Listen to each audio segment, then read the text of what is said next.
Selamat pagi teman-teman semuanya. Assalamualaikum warahmatullahi wabarakatuh. Saat ini kita kembali lagi ya di mata kuliah kecerdasan buatan atau artificial intelligence, dan sekarang kita sudah ada di pertemuan yang ke-12. Nah, di pertemuan yang ke-12 ini mungkin kita akan belajar sedikit sesuatu yang berbeda dan lebih advance dibandingkan di pertemuan-pertemuan yang sebelumnya. Jadi kita akan belajar mengenai reinforcement learning ya. Nah, ini adalah topik bahasan kita hari ini, yaitu saya akan memperkenalkan konsep dasar apa itu reinforcement learning gitu ya. Mengapa reinforcement learning ini menarik untuk kita pelajari dan menjadi salah satu yang potensial untuk dikembangkan di masa depan.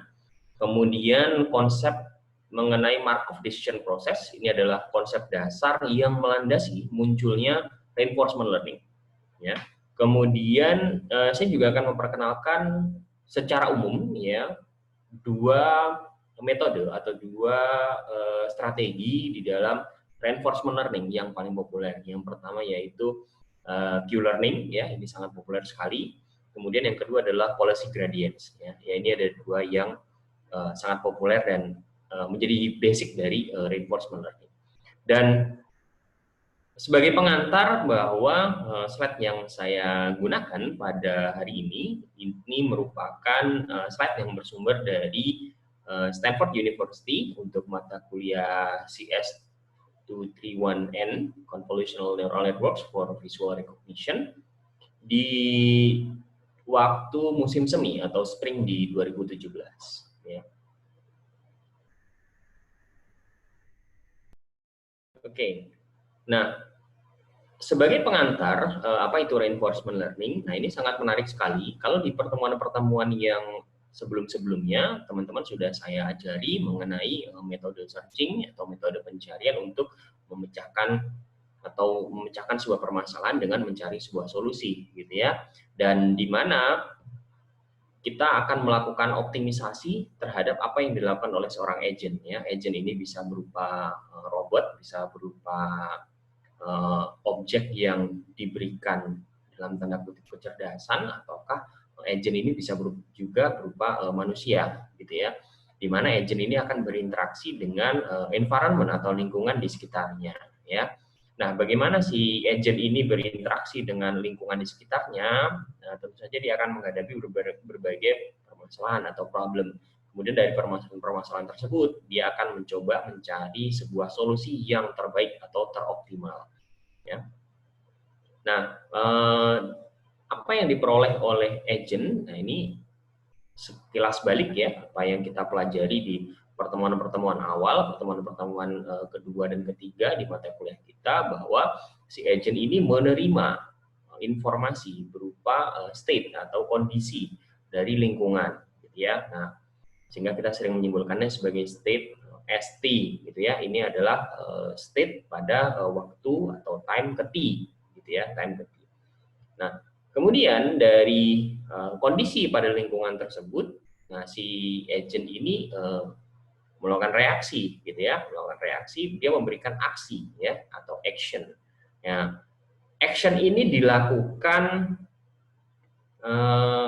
sebagai respons dari si agent terhadap situasi dari lingkungannya ya.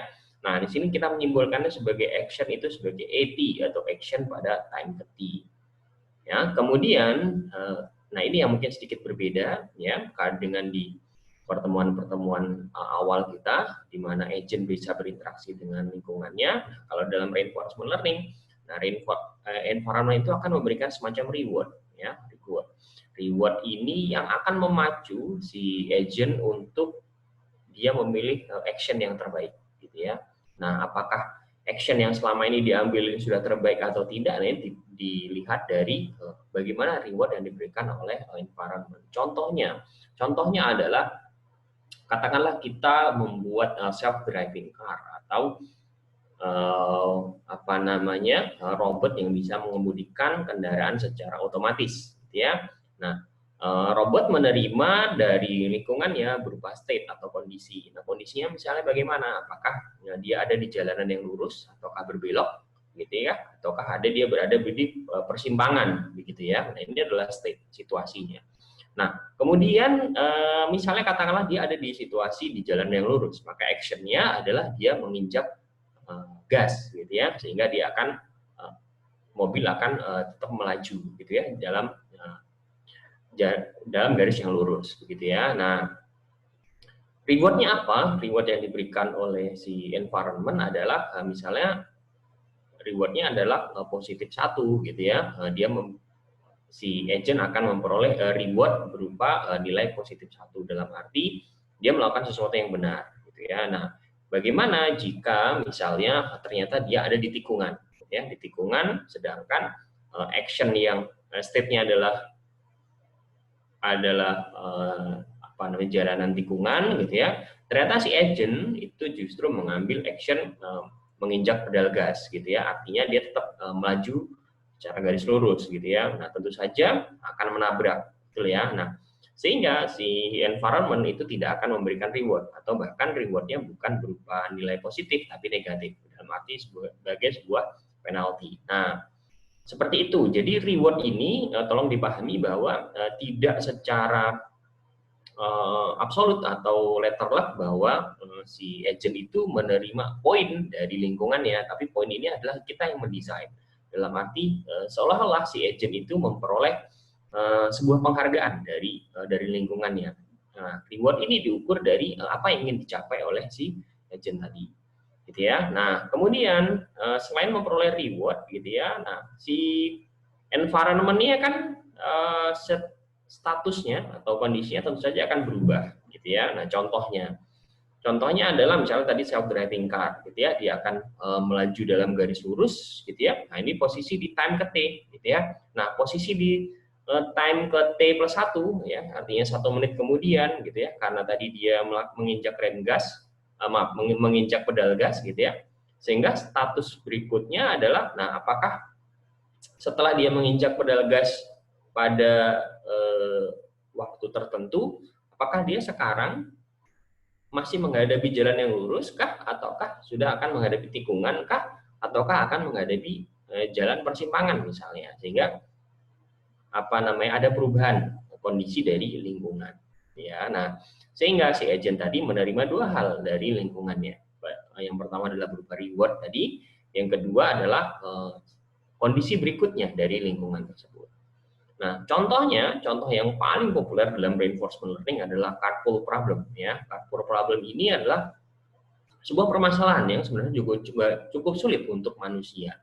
Nah, di sini kita memiliki mobil-mobilan, gitu ya, mobil-mobilan. Kemudian di atas mobil-mobilan ini kita memiliki bandul, gitu ya, bandul di mana di atas bandul ini ada penggerak, gitu ya, sehingga penggeraknya ini bandul dengan penggerak, dan di sini adalah engsel, gitu ya, engsel. Engselnya ini memungkinkan untuk bandul ini bergerak secara bebas, gitu ya, bergerak secara bebas.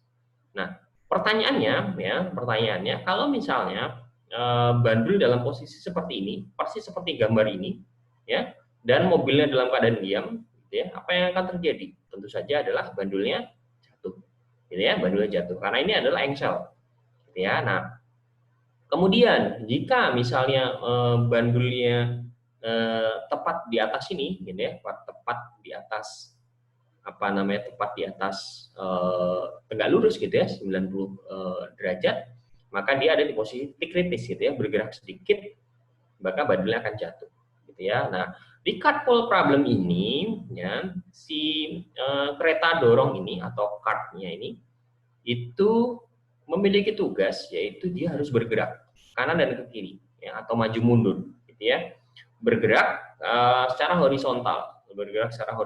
Tujuannya apa? Tujuannya adalah memastikan bahwa, ya, bandul ini tidak jatuh, ya, tidak sampai jatuh. Nah, ini objektifnya, menyeimbangkan bandul, ya.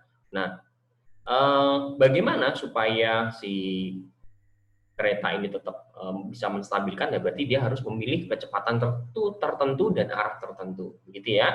Nah, sehingga objektifnya adalah kita menyeimbangkan bandul pada carpool ini, gitu ya, kemudian apa sih state yang kita peroleh dari lingkungan, yaitu sudut ya, sudut bandul pada saat pertama kali, gitu ya, sudut bandul pada saat pertama kali. Kemudian angular speed dalam arti posisi jatuh ya, posisi jatuh secara angular, gitu ya, atau secara sudutnya, gitu ya. Kemudian posisinya ya, posisi dia ada di mana sekarang. Kemudian kecepatan, gitu ya, kecepatan dalam arti apa namanya, ini seberapa cepat si kereta ini atau mobil-mobilan ini untuk menyeimbangkan si pole-nya tadi atau bandulnya tadi. Nah, action apa yang bisa diambil? Nah, actionnya adalah kita bisa bergerak ke secara horizontal, gitu ya. Nah, rewardnya adalah kita memberikan nilai 1 untuk setiap waktu yang terlewat selama si bandulnya itu tetap ada di atas, gitu ya. Dalam arti dia tidak jatuh. Ya, ini contoh. Nah, ini adalah sesuatu yang sebenarnya sulitnya. Maksudnya katakanlah kita manusia pun diminta untuk menarik dorong kereta-keretaan ini atau mobil-mobilan ini supaya ini bandul tidak jatuh pun juga sudah cukup sulit. Nah, maka kita menggunakan problem yang sebenarnya cukup sulit ini untuk manusia sekalipun ya, yang biasanya hanya dilakukan oleh pada sirkus, gitu ya. Itu sebagai salah satu problem pada reinforcement learning. Nah, ini tantangan yang cukup berat. Kemudian yang kedua adalah problem yang sangat umum juga di dalam reinforcement learning adalah robot locomotion. Nah, di robot locomotion ini seringkali kita mempelajari ya, bagaimana sih kita mendesain sebuah robot ya. Robot yang terbaik itu seperti apa? Apakah robot yang berbentuk seperti manusia, seperti ini ya, bipedal, dalam arti dia memiliki dua kaki dan 2 tangan, ataukah kita meniru hewan, gitu ya, hewan di mana dia memiliki 4 anggota tubuh yang seluruhnya bersifat seperti kaki, gitu ya. Nah, tujuannya ya, objektifnya adalah membuat supaya robotnya bisa berjalan ke depan, gitu ya. Nah, intinya di sini adalah kita memberikan bentuk yang berbeda-beda ke dalam robot, gitu ya. Yang pertama, kita mendesain supaya robotnya berbentuk seperti manusia, seperti ini. Kita tidak pernah mengajari si robot ini caranya berjalan. Ya, kalau kita manusia, kita tahu cara berjalannya itu mengangkat salah satu kaki, misalnya kaki kanan, kemudian memindahkan kaki kanan tadi ke depan. Nah, setelah ke depan, kemudian kita menurunkan kaki kanan. Nah, kemudian berikutnya adalah mengangkat kaki kiri, kemudian memindahkan kiri ke depan, kemudian menaruh kaki kiri, dan seterusnya. Gitu kan? Ini kalau ini cara manusia. Nah, ini mudah sekali bagi manusia. Kita seringkali tidak pernah berpikir bagaimana cara berjalan, gitu ya. Nah, tapi robot tidak tahu bagaimana cara berjalan, dan tujuan kita adalah mencari bagaimana metode berjalan yang terbaik. Ya, metode berjalan yang terbaik. Kita tidak pernah mengajari. Nah, siapa tahu bahwa ternyata ada metode jalan yang lain. Ini sangat menarik ya, karena robot locomotion ini sering dilakukan oleh para ahli, gitu ya, untuk menentukan bagaimana sih sebenarnya metode bergerak yang terbaik, gitu ya. Kalau bukan yang given apa yang sudah kita peroleh selama ini, bagaimana manusia berjalan, bagaimana hewan berjalan, gitu kan, apakah jumlah anggota badan itu optimal atau tidak, gitu ya. Tapi kita bisa mengevaluasi secara mekanik, gitu ya, secara mekanik mana yang terbaik, yang secara optimal, gitu ya. Kalau manusia dan hewan karena memang sudah diberikan oleh Tuhan, gitu ya, dan kita tidak bisa mengubah. Nah, tapi kalau kita robot kan kita bisa mendesain, ya. Nah, tadi objektifnya adalah membuat supaya robotnya berjalan ke depan tanpa kita mengajarinya.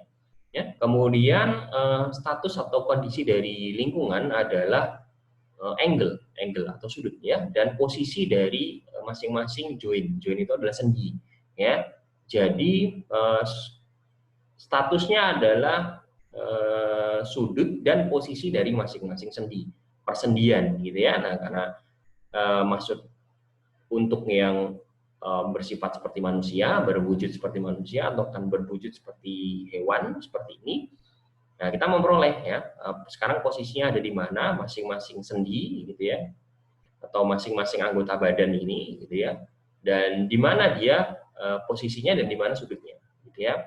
Nah, actionnya adalah memberikan daya atau torsi, memberikan daya pada salah satu persendian atau salah satu atau lebih dari anggota badan tadi, anggota badan untuk berjalan tadi, ya. Nah, kemudian rewardnya adalah sama seperti di sebelumnya, ya. Reward ini adalah representasi dari bagaimana kita memperoleh tujuan gitu atau objektif. Nah, karena tujuannya adalah kita maju ke depan, gitu ya, maka rewardnya otomatis adalah kita memberikan nilai 1 untuk setiap waktu, ya, at each time step, pada setiap waktu, ya, jika kita bisa maju, ya, robotnya bisa maju dan sekaligus upright, dalam arti tidak jatuh, gitu ya, tidak jatuh. Kan bisa saja dia maju tapi terjatuh, ya, terjatuh. Nah, ini kan apa namanya, bukan yang kita kehendaki. Kita pengennya si robotnya tadi itu tetap berdiri tegak dan maju, gitu ya. Nah, ini contoh. Ini 2 contoh yang sangat populer sekali dan cukup sulit dan sangat sulit, ya. Tapi ini selama ini sangat mudah dipecahkan oleh reinforcement learning, sehingga ini menjadi alasan mengapa reinforcement learning itu sangat powerful sekali dibandingkan dengan bahkan metode-metode yang sudah kita pelajari di pertemuan-pertemuan sebelumnya. Oke. Nah, berikutnya ini saya yakin beberapa di antara teman-teman mengenal, ya, Atari Games. Atari Games ini permainan yang cukup klasik, ya. Dalam arti ini adalah permainan yang mungkin sering, kalau saat ini mungkin jarang sekali diperoleh, gitu ya, karena ini permainan yang sangat sederhana, ya. Ini permainan yang ada di video games yang versi klasik. Kemudian di beberapa game board, gitu ya, yang paling mungkin yang sederhana, gitu ya, dan bahkan beberapa handphone, gitu ya, yang permainan yang sederhana, ya, atau di permainan dingdong misalnya, gitu ya. Nah, Atari Games ini itu macam-macam, gitu ya. Ada permainan untuk kita menembak, gitu ya. Jadi kita menembak sekumpulan batu bata, gitu ya, batu bata. Jadi sekali kita tembak, batu batanya hancur. Nah, kita tujuannya adalah menghancurkan seluruh batu bata ini secepat mungkin tanpa bolanya jatuh, misalnya. Atau game perang-perangan, gitu ya. Nah, terus kemudian ini adalah game kapal selam, misalnya. Dan seterusnya. Masing-masing games ada tantangannya, gitu ya, dan ini sebenarnya berlaku juga untuk mayoritas game yang kita ketahui. Mungkin teman-teman tahu beberapa games yang teman-teman pernah mainkan, gitu ya, PS dan sebagainya. Nah, pada intinya semuanya sama objektifnya. Intinya adalah menyelesaikan game tersebut dengan skor tertinggi, gitu ya, skor tertinggi. Nah, step-nya atau kondisi dari lingkungan seperti apa yang akan diambil? Nah, yang diambil adalah dari screenshot, ya, screenshot dari layar terakhir, gitu ya. Screenshotnya berupa masing-masing pixelnya, ya, sehingga kita tahu posisinya sekarang ada di mana nih, gitu ya. Posisinya sedang kalah ataukah sedang menang, gitu ya. Kan strateginya berbeda, ya. Terus kemudian bolanya ada di mana nih, misalnya kalau di permainan Bricks ini, ya. Nah, ini bolanya ada di mana, gitu ya, sehingga kita tahu kemana harus mengejar bola, gitu ya. Kalau di permainan ini Star Wars kalau nggak salah, ya. Nah, ini di mana ada musuh-musuhnya, gitu ya. Para alien ini ada di mana, sehingga pesawat galaksi kita bisa menembakinya, gitu ya. Nah, ini kan kita perlukan dari screenshot terkini, ya, screenshot saat ini dari permainan tersebut, gitu ya. Nah, actionnya adalah game control, ya, gitu ya. Kita bisa kanan, kiri, atau naik, turun, gitu ya, tergantung dari game kontrolnya masing-masing, gitu ya. Mungkin beberapa dibatasi, misalnya kalau yang Bricks ini kita hanya bisa ke kanan dan ke kiri, gitu ya. Tapi kalau di beberapa permainan yang lain, nah itu kita bisa 4 arah misalnya. Oke, nah rewardnya apa? Ya, rewardnya ya simple. Ya, rewardnya adalah kita memperoleh skor, gitu ya. Masing-masing games itu ada skornya sendiri-sendiri. Nah, ini sangat menarik, ya, teman-teman sekalian, bahwa ya ini bisa diimplementasikan pada hampir semuanya games. Dan ini adalah salah satu bidang yang saat sekarang ini sangat successful atau sangat berhasil dipecahkan oleh reinforcement learning. Jadi sangat menarik sekali. Nah, ini adalah salah satu games yang dalam tanda kutip adalah tersulit untuk mesin dipecahkan, ya. Kenapa? Ini adalah permainan game klasik dari China, disebut sebagai catur China juga, game Go gitu ya. Ini terkenal di negara-negara yang sinosfer seperti di China, Korea, Jepang, Vietnam gitu ya. Nah, cukup sulit ya. Ini berbeda dengan catur biasa karena ini adalah game strategi dan terlalu banyak kemungkinan langkah yang bisa kita ambil gitu ya. Jadi bermain strategi ini berbeda dengan catur biasa. Ini sangat sulit sekali. Nah, objektifnya apa? Adalah memenangkan permainan, win the game gitu ya. State-nya apa? State yang kita peroleh adalah posisi dari masing-masing bidak gitu ya. Bidak baik bidak kita, misalnya kita bermain dengan bidak putih dan lawannya adalah bidak hitam. Nah, posisi masing-masing bidak kita harus tahu ya, ini state. Kemudian actionnya adalah, nah kita mau menaruh di mana, bidak kita itu akan kita taruh di mana. Ya. Kemudian rewardnya adalah 1, ya, jika kita menang pada akhir, atau 0 jika kita kalah, gitu ya. Nah, ini juga berlaku juga misalnya untuk catur biasa, ya, catur biasa juga seperti itu. Tujuannya adalah memenangkan permainan, gitu ya. State-nya adalah posisi dari semua bidak catur. Actionnya adalah di mana kita harus menaruh bidak caturnya dan bidak yang mana yang akan kita taruh, gitu ya. Nah, game Go ini adalah salah satu game yang saya tadi sudah sebutkan, salah satu game yang tersulit ya, dipecahkan oleh mesin, dan ini sudah berhasil dipecahkan oleh Google, yaitu melalui AlphaGo, yang dia bisa memenangkan pertandingan ya melawan Grandmaster Go internasional ya dengan skor yang cukup telak ya, 7-3 ya kalau tidak salah, 7-3. Kemudian itu disebut sebagai AlphaGo ya. Kemudian Google tidak berpuas diri di sana. Setelah meluncurkan AlphaGo, di beberapa tahun setelahnya Google meluncurkan apa yang disebut sebagai AlphaZero, di mana kalau AlphaGo dia bertanding mulai dari tingkat yang terendah melawan manusia. Jadi dia hanya tahu bagaimana cara bermain Go, kemudian dia diminta untuk melawan manusia dari skill yang paling rendah, dari yang amatir, kemudian semi profesional, mungkin misalnya tingkat RT gitu ya, tingkat RW, kemudian naik, kalau dia sudah menang dia naik lagi misalnya tingkat kelurahan, kemudian tingkat kabupaten dan seterusnya. Ini permisalan. Tapi di sana dia melawan ahli-ahli menurut levelnya gitu ya, dari mulai level yang paling amatir sampai naik levelnya, sampai kemudian dia melawan Grandmaster internasional ya. Kemudian dia bisa memenangkan pertandingan melawan Grandmaster internasional. Tadi adalah AlphaGo. Nah, yang dimaksud dengan AlphaZero atau perkembangan berikutnya dari AlphaGo yang diluncurkan oleh Google beberapa tahun setelahnya ya, itu adalah clone dari mereka membuat reinforcement learning, agen reinforcement learning ya, untuk belajar Go tapi tidak melawan manusia ya, tidak melawan manusia. Mereka dilakukan cloning ya, mereka membuat katakanlah misalnya 1000 gitu ya, 1000 cloning dari agen-agen reinforcement learning yang mereka melawan dirinya, melawan satu sama lain ya, melawan satu sama lain. Jadi diberikan kompetisi di antara mereka sendiri ya. Itu bisa di-generate dengan mudah, bisa 1000 atau bisa kita buat 1 juta sekaligus. Kemudian kita menseleksi ya mana yang paling bagus akhirnya. Nah, yang paling bagus nanti ditandingkan lagi dengan yang lebih bagus lagi di antara mereka sendiri. Terus berikutnya ya, begitu seterusnya sampai diperoleh yang terbaik. Nah, setelah yang terbaik ini yang disebut sebagai AlphaZero. Artinya adalah mereka memiliki zero experience, memiliki pengalaman 0 melawan manusia. Mereka hanya melawan cloning diri mereka sendiri gitu ya. Nah, AlphaZero. Nah, puncaknya adalah AlphaZero ini yang belajar melawan cloningnya sendiri gitu ya, tidak pernah melawan manusia, ditandingkan melawan AlphaGo ya. AlphaGo yang tadi bertanding melawan manusia dan sudah mengalahkan Grandmaster International Go 7-3 gitu ya.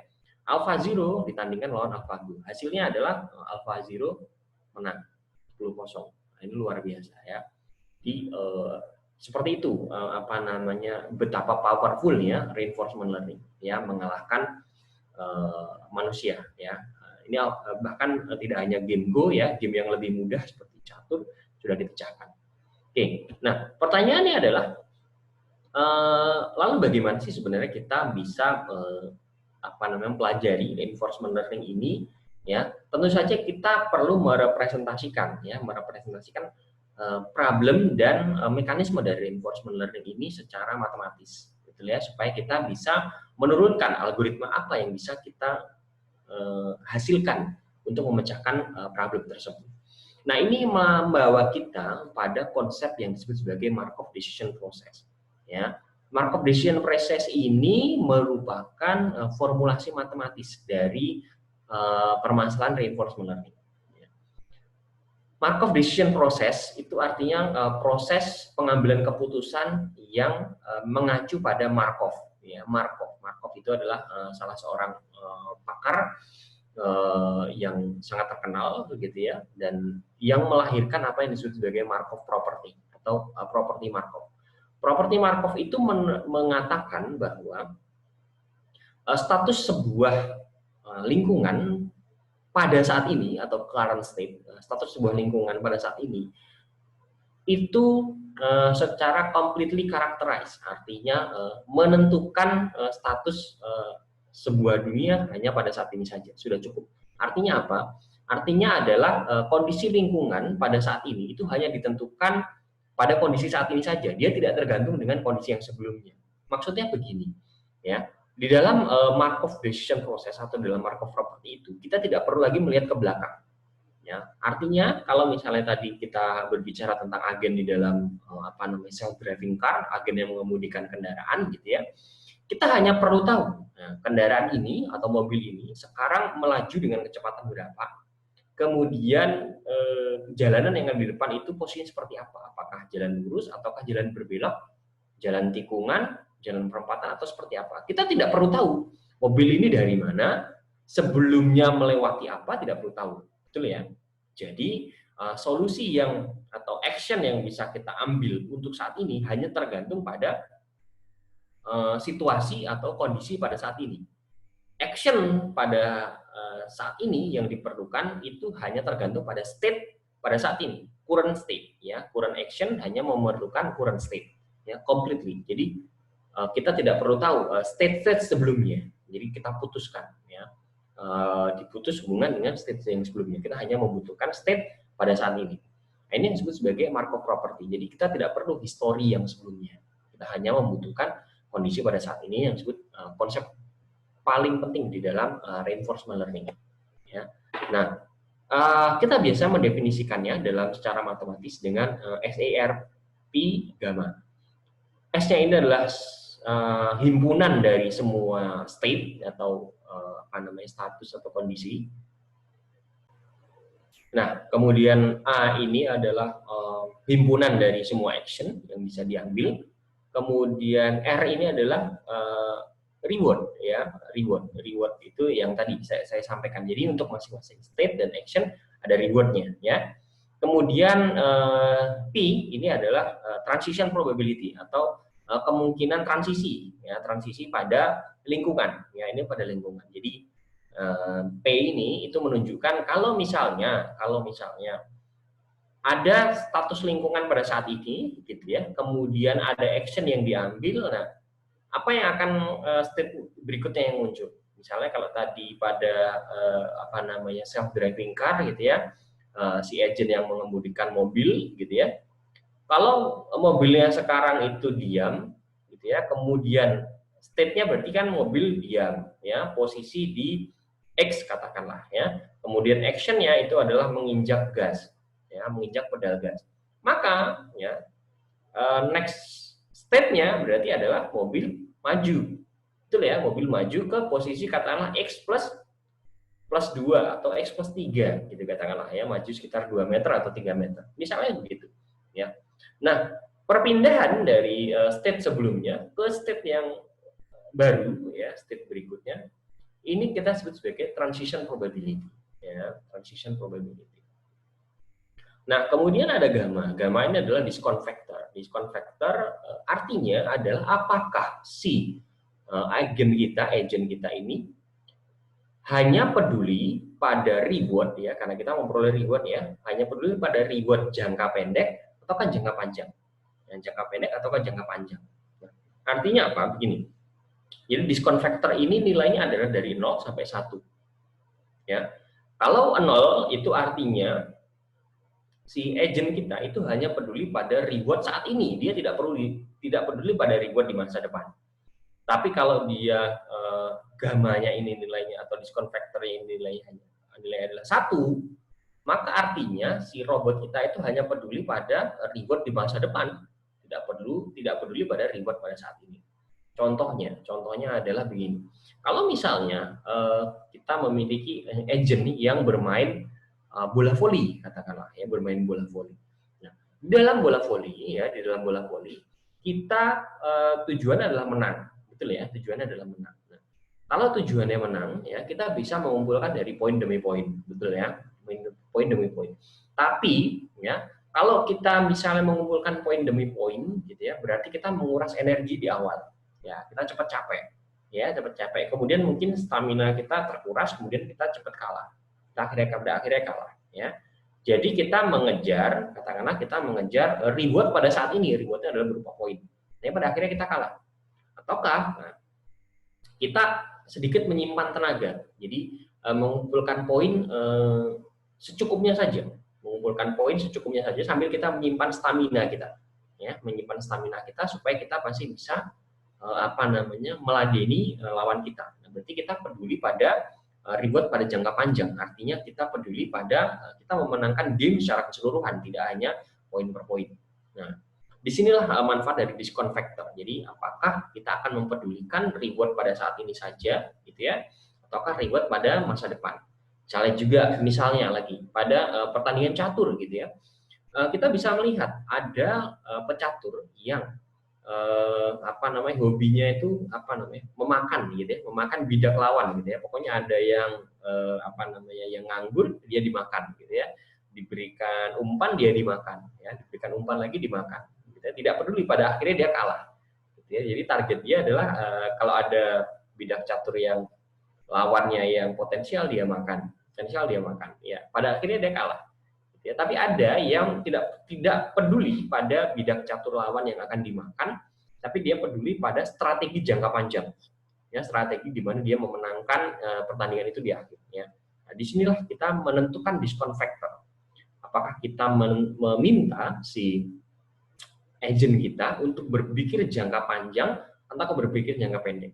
Nah, yang terbaik bagaimana? Yang terbaik adalah kita menyeimbangkan atau balancing, menyeimbangkan antara jangka pendek dan jangka panjang, gitu ya. Nah, sehingga kalau misalnya diskon factor-nya itu dari 0 sampai 1, nah kita bisa menentukannya misalnya 0,5 atau 0,6 misalnya, gitu ya.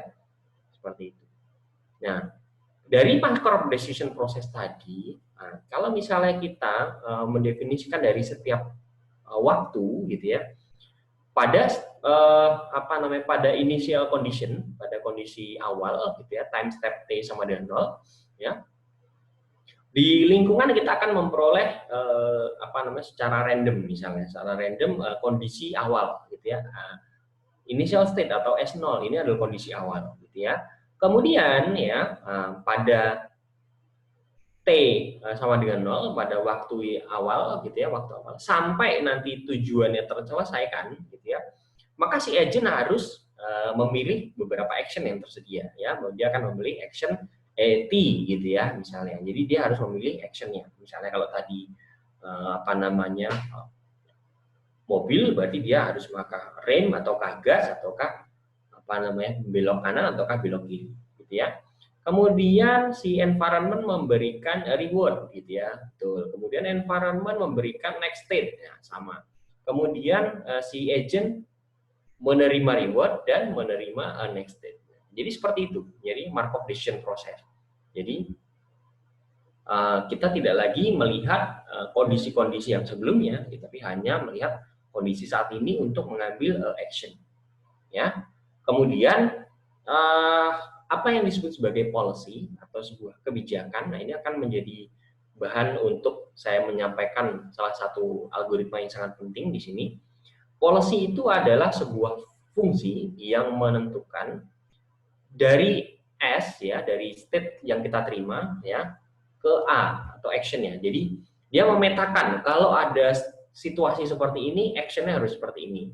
Kalau ada situasi B, actionnya harus B. Kalau ada situasi C, actionnya harus C. Seperti itu ya. Jadi dia memetakan apa namanya dari situasi ke dalam atau state ke dalam actionnya, state ke dalam action gitu ya. Sehingga dia menentukan action apa yang harus diambil untuk masing-masing kondisi atau untuk masing-masing state gitu ya. Nah, objektifnya apa ya? Objektifnya atau tujuannya adalah kita mencari policy atau kebijakan yang memaksimalkan kumulatif reward ya, kumulatif reward. Artinya kan kita mengumpulkan reward ya dari masing-masing iterasi kita mengumpulkan reward. Action sekarang kita mendapatkan reward. Action berikutnya kita mendapatkan reward. Action berikutnya kita mendapatkan reward lagi. Nah, tapi kan masing-masing reward tadi di diskon, betul ya? Apakah kita apa namanya berpikir jangka pendek ataukah jangka panjang gitu ya. Nah, tujuan kita adalah memaksimalkan seluruh reward secara kumulatif tadi. Nah, contoh yang cukup mudah ya, ini adalah grid work ya. Ini sering sekali kan saya berikan contoh seperti ini di pertemuan-pertemuan sebelumnya, gitu ya. Nah, misalnya kita memiliki apa namanya kotak seperti ini ya, kotak grid gitu ya, seperti ini. Hanya ada tersedia 4 action gitu ya, kita ke kanan, ke kiri, naik atau turun. Ya, nah kemudian kita misalnya gitu ya apa namanya menetapkan target gitu ya, objektifnya adalah mencapai salah satu dari terminal state-nya adalah yang dikasih warna abu-abu dan diberi tanda bintang gitu ya. Ya jadi ini adalah goalnya ada dua. Nah, boleh yang mana saja, salah satu ya, boleh yang mana saja. Nah, nanti misalnya apa namanya agent kita taruh secara random, gitu ya, taruh secara random. Nah, tujuannya adalah mencapai salah satu ini yang mana saja boleh, gitu ya, dalam langkah yang paling paling cepat, gitu ya.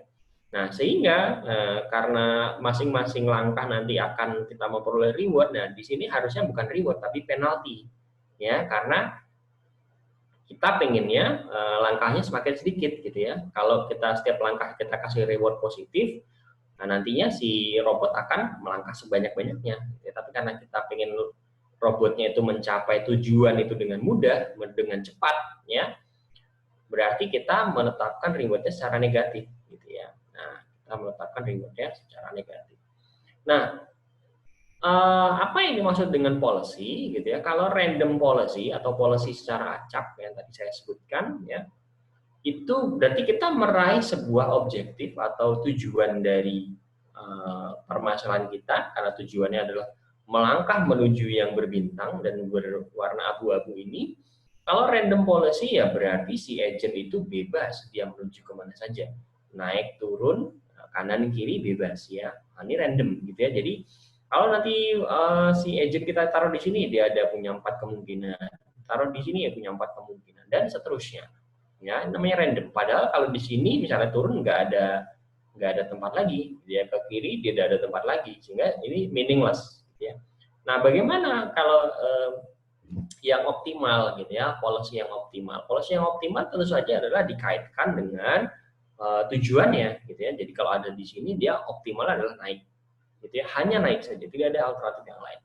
Kalau misalnya dia di sini, berarti dia ada tiga kemungkinan yang optimal, ya, ke kanan, ke kiri atau ke naik, ya, seperti ini dan seterusnya. Dan ini harapan saya teman-teman bisa memahami apa itu yang dimaksud policy, ya. Policy tadi itu adalah apa kebijakan yang kita berikan kepada si agent supaya dia bisa meraih target goal yang atau objektif secara cepat, gitu ya. Nah, optimal policy atau kebijakan yang optimal yang memberikan hasil yang terbaik itu kita tandai dengan bintang, ya. Kita ingin memperoleh policy yang terbaik, ya, policy yang optimal. Artinya apa? Policy yang optimal itu adalah policy yang atau kebijakan yang akan memaksimalkan reward secara kumulatif, gitu ya, secara kumulatif. Nah, permasalahannya adalah lalu bagaimana kita menghandle atau menangani beberapa kemungkinan ada hal-hal yang bersifat secara acak gitu. Misalnya posisi awal gitu ya, posisi awal. Misalnya begini, kita kan mungkin ditaruh di sini, di sini, di sini, di sini, dan sini dan seterusnya. Nah, bagaimana mengatur itu ya? Nah, caranya adalah kita gitu ya, karena kita tidak tahu kita akan ditaruh di mana gitu ya. Kita akan ditaruh di mana. Jadi kita sebenarnya tidak bisa menghitung mana policy yang terbaik ya, karena kita tidak tahu kita akan ditaruh di mana.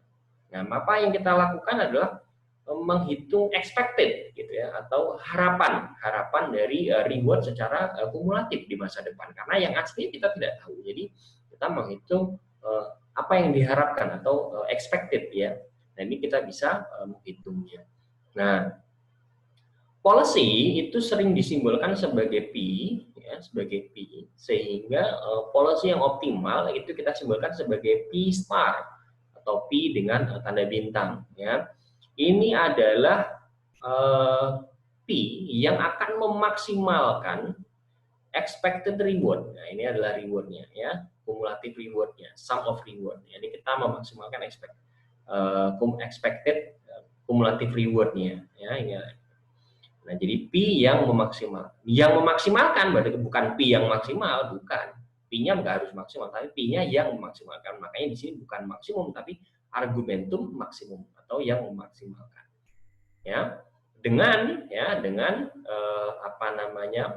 initial state-nya ada di mana, gitu ya, action-nya seperti apa yang diambil, gitu ya, dan kumulatif reward adalah ini masing-masing reward nih, masing-masing reward untuk T lebih besar dari 0, gitu ya. Nah, dikalikan dengan diskon faktor tadi, gitu ya. Nah, berikutnya saya akan menjelaskan mengenai value function dan Q value function. Nah, dari penjelasan yang tadi saya sebutkan, berarti kalau kita memberikan sebuah kebijakan kepada agent yang kita latih, gitu ya, berarti nanti kita akan mendapatkan sekumpulan himpunan dari masing-masing state, kemudian action, state, kemudian action lagi, state, action lagi, gitu ya. Jadi kita akan memperoleh sebuah himpunan, gitu ya, termasuk rewardnya masing-masing, sehingga kita punya S0, kemudian state 0, kemudian action 0 atau E0, kemudian reward ke 0, kemudian S1, A1, R1 dan seterusnya. Nah, kita akan memiliki sekumpulan gitu ya, himpunan seperti ini.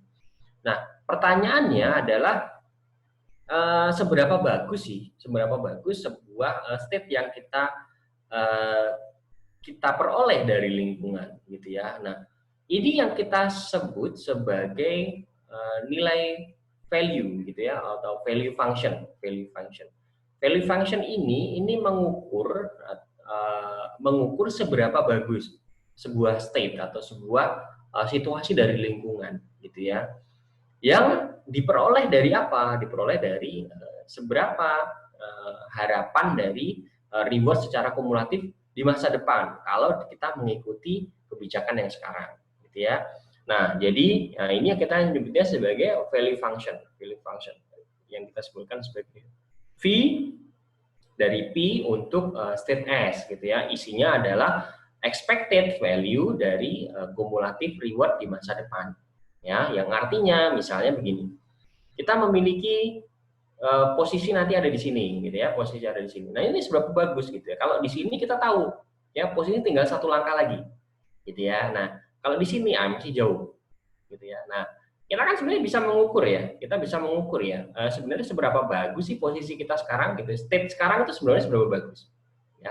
Apakah posisi kita di sini, apakah di sini? Harusnya posisi di sini, state ini itu lebih bagus daripada state di sini. Betul ya? Dari mana kalian tahu?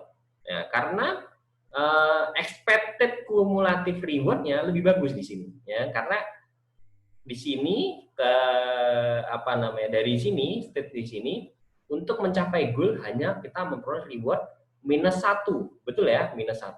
Sedangkan kalau dari sini ya, dari sini kita akan mengumpulkan berapa kumulatif reward-nya. Kita hitung ya, 1, 2, 3. Minus 3. Ya. Minus 1 dibandingkan minus 3. Mana yang lebih bagus? Minus 1 ya. Karena kita meminimalkan ya. Jadi memaksimalkan ya. Memaksimalkan. Jadi minus 1 lebih bagus daripada minus 3 ya. Nah, jadi kita tahu bahwa posisi di sini lebih bagus di sini. Nah, ini yang kita sebut sebagai value function ya, value function. Jadi di value function tadi kita ingin melihat ya seberapa bagus sebuah situasi atau state yang memang dihitung dari berapa expected atau nilai yang diharapkan dari cumulative reward di masa depan. Ya. Kemudian nih ya pertanyaannya, kalau kita sudah tahu bahwa seberapa bagus sebuah state, gitu ya, kondisi dari lingkungan. Nah pertanyaannya ya, kondisi dari lingkungan bisa saja bagus, ya. Tapi actionnya ternyata nggak bagus, sama saja, gitu ya. Misalnya begini, kita tahu bahwa kalau misalnya kita mendapatkan posisi awal di sini dengan posisi awal di sini, gitu ya, posisi awal di sini lebih bagus, betul ya. Nah, tapi ya ternyata dengan posisi awal di sini dia bukannya mengambil action naik, tapi dia justru mengambil action ke kanan. Ya. Nah, apa yang terjadi? Nah, berarti dia malah justru menjauh dari goalnya, begitu ya. Nah, sehingga tidak hanya penting kita mengetahui nilai atau seberapa bagus dari state saja, tapi juga seberapa bagus dari state dan action yang kita ambil. Jadi bagaimana respon dari si agent kita, ya. Sudah dikasih state yang bagus, ternyata si agentnya malah memberikan respon atau memberikan aksi yang jelek, gitu ya. Nah, ini kan amsyong, gitu ya. Nah, kalau misalnya seperti itu, nah ini yang kita sebut sebagai bagaimana kita mengukur pasangan dari state dan action yang terbaik, gitu ya. Ini yang kita sebut sebagai quality value, ya, Q value function. Ya. Ini adalah sebuah fungsi atau persamaan yang akan mengukur pasangan ya. Jadi tidak hanya state saja, tapi pasangan dari state dan actionnya, gitu ya. Nah, mana yang terbaik, gitu ya. Kalau state ini, kemudian actionnya ini, mana yang terbaik? State ini, actionnya ini, mana yang terbaik, gitu ya. Nah, dihitungnya dari apa? Dan sama saja, kita menghitung dari kumulatif reward yang diharapkan di masa depan, gitu ya. Oke. Nah, ini yang membawa kita kepada konsep yang paling awal muncul di reinforcement learning, yaitu Bellman equation.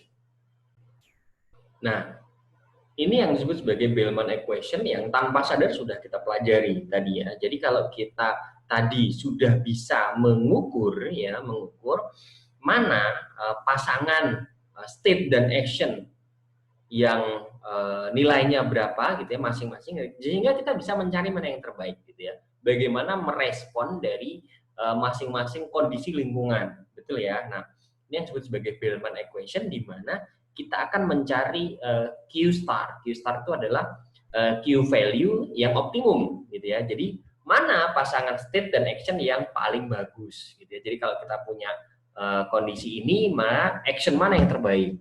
Kita punya kondisi ini, action mana lagi yang terbaik? Kita punya kondisi lagi, action mana yang terbaik? Nah, ini yang disebut sebagai Bellman equation, di mana kita mencari mana yang memaksimalkan dari Q value tadi, gitu ya. Sehingga kita sebut sebagai Q star, mana yang memaksimalkan nilai dari Q value, yaitu memaksimumkan dari kumulatif reward di masa depan. Nah, mudah sekali ya sampai di sini teman-teman semuanya. Nah, jadi Q star ini akan memenuhi apa yang disebut sebagai Bellman equation, di mana ya ini kita bisa menurunkan menjadi seperti ini, ya, di mana sebenarnya ya masing-masing dari komponen-komponen di sini itu bisa diturunkan ke dalam apa yang disebut sebagai kita memperoleh reward pada saat ini, ya, kita memperoleh reward pada saat ini. Jadi karena kita tidak bisa menghitung state action reward di masa depan, karena kita tidak tahu, betul ya, karena kita tidak tahu, kita menghitung satu persatu kita tidak tahu, tapi kita bisa memperkirakan dari reward pada saat ini, gitu ya. Kemudian Q star dari state dan action setelah ini. Ya, jadi kita tidak peduli sampai state dan action sampai selesai, tapi hanya state dan action setelah ini saja. Setelah ini saja. Jadi lebih mudah ya, lebih mudah. Jadi reward pada saat ini ditambah Q star ya, Q star yang sama lagi, Q star lagi untuk state dan action setelah ini, yang tentu saja sudah dikalikan dengan diskon factor, gitu ya. Nah ini lebih mudah kan ya. Sehingga kalau apa yang teman-teman lihat di sini, berarti di sini kita bersifatnya adalah iteratif gitu ya. Nah bersifat iteratif dalam arti kita hanya cukup menghitung untuk saat ini dan setelah ini saja, tidak perlu selesai sampai terakhir. Atau teman-teman bisa melihatnya sebagai rekursif, gitu ya. Rekursif dalam arti di sini masing-masing kita menghitung Q star, gitu ya, untuk state dan action saat ini, gitu ya. Tapi juga memanggil kemudian Q star untuk state dan action berikutnya, gitu ya. Sehingga nilainya adalah rekursif, gitu ya. Jadi dipanggil kemudian. Nah, sehingga teman-teman semuanya, Bellman equation inilah yang melandasi dari reinforcement learning, di mana kita pada intinya adalah bagaimana mengambil action yang terbaik dari seluruh kemungkinan state yang ada, gitu ya. Sehingga kita hanya cukup menghitung Q value saja, ya, Q value mana yang terbaik, ya.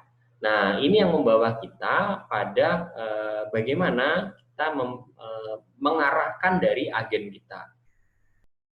Nah, tadi saya sudah menjelaskan bahwa kita bisa memecahkan Q function tadi, ya, mencari Q value pada Q function tadi secara iteratif, gitu ya. Nah, dengan menggunakan Bellman equation. Nah, di Bellman equation tadi berarti untuk setiap iterasi, gitu ya, setiap iterasi kita akan menghitung dari reward ditambah gamma dikalikan Q function untuk state dan action berikutnya, gitu ya. Dan ini kita hitung semuanya.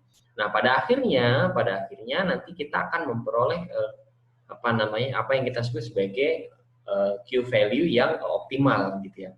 Nah, cuma apa permasalahannya? Permasalahannya adalah kita harus menghitung, ya, untuk setiap pasangan. Jadi state dan action, ada state action, state action, state action, kita hitung semuanya, ya, kita hitung semuanya, kemudian kita mencari mana yang terbaik, gitu ya. Nah, pertanyaannya tadi misalnya saya berikan contoh, gitu ya, kalau misalnya untuk di grid, gitu ya, di grid tadi, grid world, state dan actionnya terbatas, gitu ya, state dan actionnya terbatas, kita bisa menghitung satu persatu, ya, dengan mudah sekali, ya. Nah, ini berapa kemungkinan state-nya kita bisa hitung. 1, 2, 3, 4, 5, 6, 7, 8, 9, dan seterusnya. Jadi jumlahnya hanya terbatas.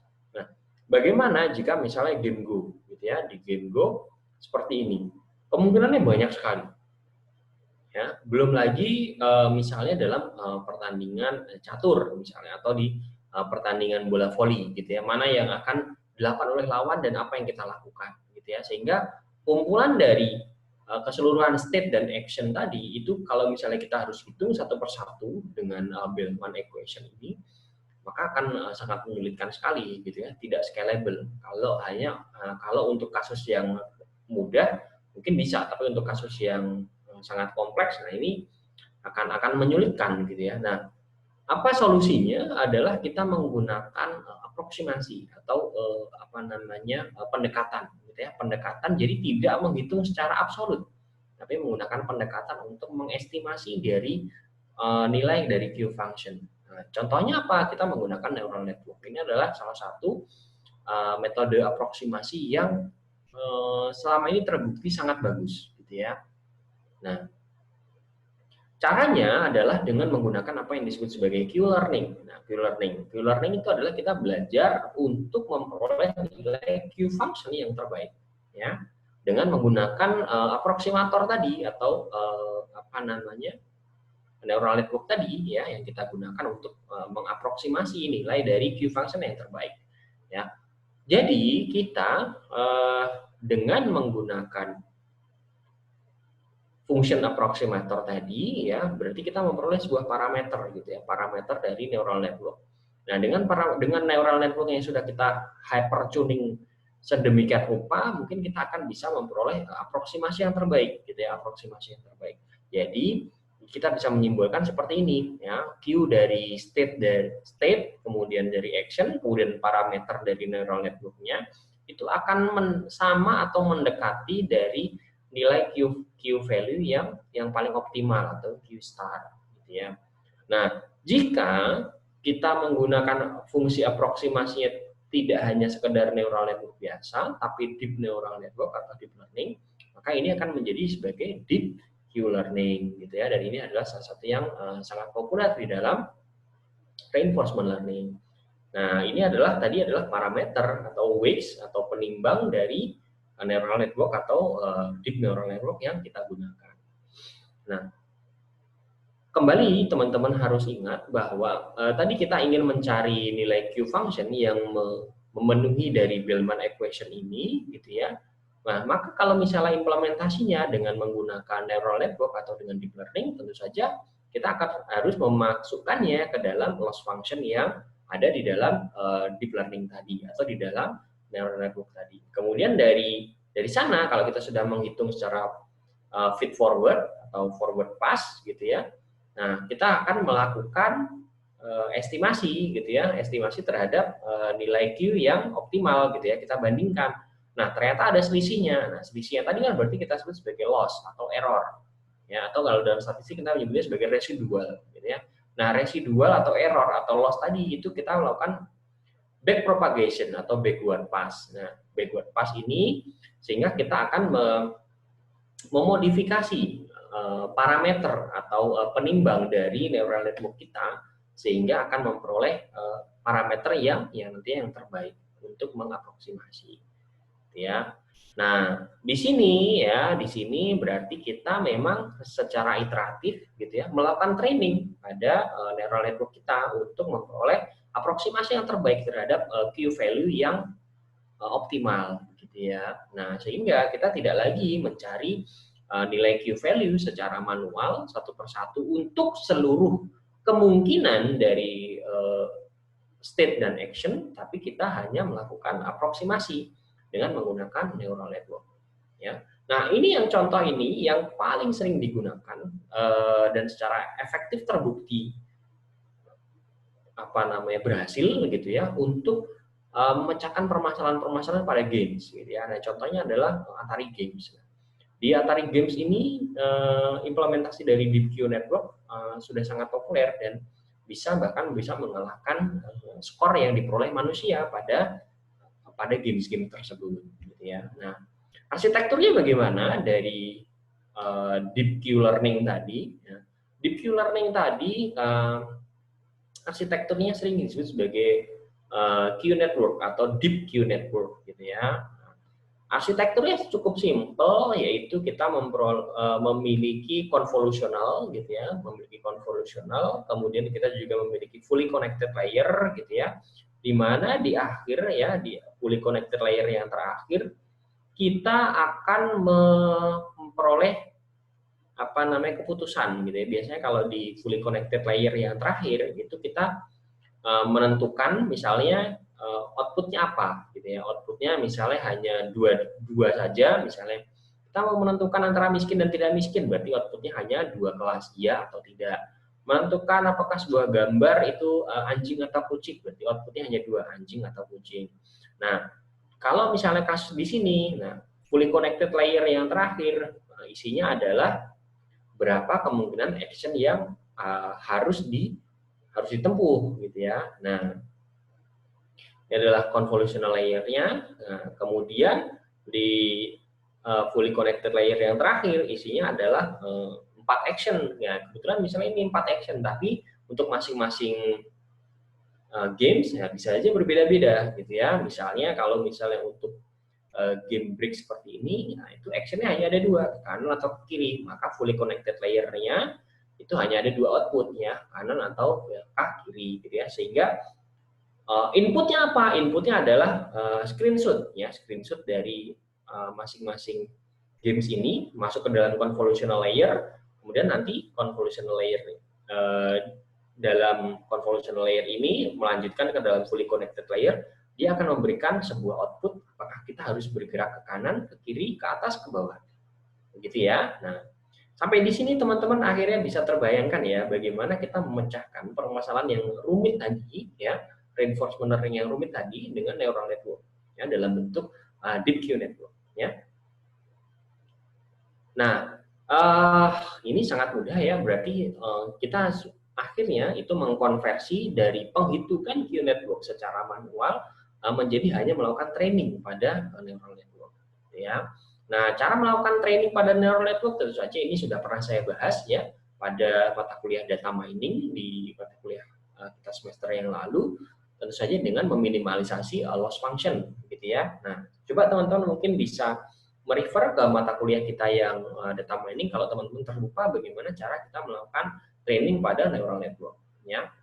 Nah, kalau misalnya di dalam reinforcement learning ini sebenarnya mirip dengan yang apa yang kita lakukan di neural network, hanya saja kita ada satu tambahan yang akan memudahkan kita gitu ya. Daripada kita mempelajari gitu ya, melakukan gamesnya berulang-ulang, nah, yang dimana mungkin bisa boros memori gitu ya. Kita bisa saja memainkan games tersebut hanya sekali atau 2 kali saja, kemudian disimpan ke dalam memori ya, kemudian kita melakukan simulasi sendiri dari game yang sudah kita peroleh. Jadi tidak perlu bermain game ulang gitu ya. Jadi kalau misalnya tadi game Atari-nya gitu ya, game Atari-nya kita seharusnya bagaimana sih supaya memperoleh base score itu high score gitu ya. Apa yang teman-teman lakukan? Untuk melakukan mungkin bermain sekali, kita lihat hasilnya. Bermain 2 kali, lihat hasilnya. Bermain lagi 3 kali, bermain lagi. Terusnya sampai mungkin 100 kali sampai akhirnya teman-teman memperoleh hasil yang terbaik. Nah, di Deep Q Network kita ada cara lain. Selain cara yang seperti tadi, secara normal, ada yang kita sebut sebagai experience replay. Ya, jadi kita cukup bermain sekali atau 2 kali saja, gitu ya. Kemudian kita mempelajari, tadi kita salahnya di mana, gitu ya. Tadi kita salahnya di mana. Jadi di dalam memori kita simpan. Tadi kita salahnya di mana, kemudian kita simulasikan. Kalau kita mengambil langkah yang berbeda, apa hasilnya? Kalau kita mengambil langkah lain, apa hasilnya? Begitu ya. Jadi kita cukup bermain 2 atau 3 kali saja. Tidak perlu bermain seperti misalnya sampai 100 kali ya untuk mendapatkan testing pada games yang baru untuk memperoleh hasil skor yang tertinggi gitu ya. Nah, kita menghemat waktu, kemudian juga menghemat iterasi gitu ya yang seperti dilakukan oleh manusia. Nah, ini salah satu keunggulan dari Deep Q Network. Ya, ini adalah disebut sebagai experience replay. Oke, nah sehingga bagaimana sebenarnya deep Q learning itu yang tadi dengan saya sebutkan ya, kita melakukan training pada neural network dengan adanya experience replay. Ya, yang pertama yaitu kita menginisialisasi tentunya, menginisialisasi memorinya, ya, kemudian kita menginisialisasi Q networknya. Kalau Q network artinya kita inisialisasi apa? Ya penimbangnya, gitu ya, weights-nya atau parameter pada Q network tadi, Q neural networknya tadi kita inisialisasi. Biasanya mungkin kita secara random, gitu ya. Kemudian kita melakukan bermain dari gamesnya tadi, gitu ya, melakukan gamesnya ya sampai selesai.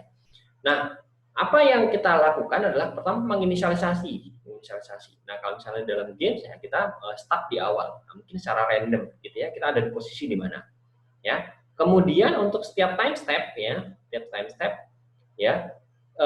kita memilih action secara random ya, karena kita masih di awal, betul ya, kita masih di awal. Kita memilih action secara random ya, dengan peluang tertentu. Peluangnya kita sebut sebagai epsilon ya. Kita mengambil dengan peluang epsilon, peluang yang tertentu, kita mengambil action secara random, secara acak gitu ya. Atau kita akan mengambil action yang greedy. Action yang greedy itu artinya yang memaksimalkan Q function. Ya, jadi ada dua hal di sini ya. Yang pertama, kita mau memastikan bahwa Q function-nya bisa yang teroptimal yang kita peroleh, tapi di sisi lain kadang-kadang kita coba random. Kadang-kadang kita coba random. Jadi kalau memaksimalkan Q function itu kita sebut sebagai eksploitasi, kalau mengambil langkah secara random kita sebutnya sebagai eksplorasi. Nah, ini menarik sekali ya. Jadi dalam reinforcement learning kita ada eksploitasi juga ada eksplorasi. Nah, kemudian mengambil action ya, mengambil action karena actionnya tadi sudah dipilih, dari sini ya kita lakukan eksekusi ya. Nah, untuk kemudian kita ambil rewardnya seperti apa. Nah, kalau sudah, nah kita simpan ya, transisi tadi ya kita simpan di dalam memori. Jadi tidak dibuang begitu saja, kita simpan di dalam memori. Tujuannya untuk apa? Tujuannya untuk tadi ya, untuk kita simpan, kemudian kita lakukan simulasi sendiri. Oh, tadi yang salah di mana? Kita ulang lagi. Oh, yang tadi yang salah di mana? Kita ulang sendiri tanpa secara fisik memainkan gamesnya, gitu ya. Nah, ini disebut sebagai experience replay. Oke, nah ini misalnya contohnya. Nah, teman-teman bisa cek di YouTube video ini ya, bagaimana cara kita memecahkan game bricks pada Atari Games ini ya. Oke. Nah, tadi sudah saya jelaskan mengenai Q-learning ya, yang sangat menarik sekali dan bisa dengan mudah kita memecahkan permasalahan-permasalahan yang sangat kompleks tadi ya dengan menggunakan deep neural network. Nah, sekarang kita belajar mengenai metode atau algoritma strategi yang baru, yaitu policy gradient. Nah, ada satu permasalahan pada Q-learning yang tadi saya jelaskan ya. Nah, permasalahannya apa?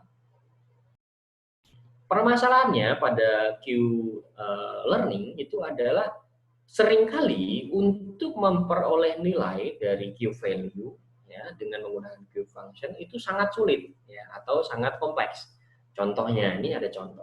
Kalau misalnya tadi dalam Q function kita harus tahu state-nya apa, action-nya apa yang harus diambil. State-nya apa, action-nya apa yang harus diambil. Kadang-kadang state-nya ini susah untuk direpresentasikan. Contohnya, kita punya robot yang tugasnya adalah memegang objek. Gitu ya, memegang objek. Nah, objeknya kan macam-macam ya, macam-macam. Ada mungkin objeknya yang bulat, ada objeknya panjang gitu ya, ada objeknya tidak beraturan, ada objeknya kubus dan seterusnya. Nah, masing-masing objek itu kan berbeda cara memegangnya. Teman-teman cara memegang gelas seperti ini ya, beda dengan teman-teman memegang bulatan seperti ini gitu ya. Nah, masing-masing objek memegangnya berbeda-beda gitu ya. Objek seperti ini gitu ya, memegangnya berbeda lagi. Nah, jadi masing-masing objek cara memegangnya juga berbeda, gitu ya. Nah, bagaimana kita mendefinisikan ini? Sulit ya, kompleks ya.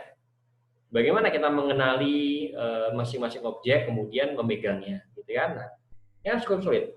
Nah, tapi kalau kita menggunakan policy atau kebijakan pasti bisa lebih simpel ya. Caranya gimana? Ya udah tutup aja tangannya. Nggak ada objek, tutup tangannya gitu ya. Jadi bukannya kita misalnya cangkir gitu ya. Kita mencari gagangnya dulu gitu ya. Kita mengenali bentuknya dulu gitu ya. Kita mengenali dimensinya dulu gitu ya. Kadang terlalu rumit ya. Cukup polisinya simpel aja. Udah tutup, didekatkan tangannya, kemudian tangannya ditutup. Selesai. Ya, itu seperti itu policy ya. Jadi kita hanya mencari mana policy yang terbaik gitu ya. Tidak perlu mencari pasangan state sama action. Cukup lakukan policy aja. Nah, pokoknya kalau ada objek tutup tangannya. Nah, itu berarti kita sudah memegang robot. Sesimpel itu. Ya. Nah, ini yang melatar belakangi munculnya strategi atau algoritma atau metode policy gradient. Di mana pada intinya adalah kita memilih masing-masing policy yang akan memaksimalkan nilai dari expected value untuk kumulatif reward-nya, ya, sama seperti tadi. Ya, jadi kita memilih masing-masing policy, gitu ya, yang akan memaksimalkan expected reward-nya. Contohnya, kalau di sini tadi itu kita robot yang akan memegang objek, ya, memegang objek dengan erat, artinya tidak sampai jatuh, gitu ya. Kalau dengan state dengan Q-learning, nah kita harus mendefinisikan satu persatu, tapi dengan policy hanya cukup menutup tangan. Ini bagaimana kita tahu bahwa policy-nya harusnya menutup tangan? Kan bisa ada banyak, betul ya, apa namanya policy yang lain gitu ya. Kenapa tidak misalnya menendang objeknya gitu ya, atau yang lain. Bagaimana kita memperoleh ini, policy yang ini? Nah, berarti kita harus memilih ya dari berbagai alternatif policy.